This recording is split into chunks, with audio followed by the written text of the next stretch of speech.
Just because there's a court order in place doesn't always mean that people follow the court order. So if you are in a situation where, for instance, there was a court order in place that the house that your ex-husband is living in needed to be sold and he hasn't sold it, you may have to file in court to enforce that provision to sell the house. You may need to enforce the collection of child support or spousal maintenance.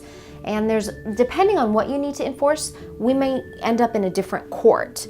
If you are enforcing a property settlement agreement that has not been merged into your divorce decree, we may be enforcing in civil court, not in family court. If you have to enforce child support or spousal maintenance, there's a special enforcement court set up for you that's kind of fast-tracked to get that enforcement done quickly. Other alternatives include accountability court, where if someone has really not paid child support or spousal maintenance for a long period of time and they owe a significant amount of arrears, accountability court might have them show up every single month on the phone or in person saying, hey, I've made my payment this month. Failing to pay child support or spousal maintenance can and does land people in jail. So it's something that Arizona takes very, very seriously. We don't always have to file. Sometimes a demand letter or a phone call from an attorney is the quickest and easiest way to enforce that court order. So again, at Modern Law, we always start with how do we achieve your objectives for the least amount of money possible. And if we can do that with a phone call or a letter, then we're gonna try that first.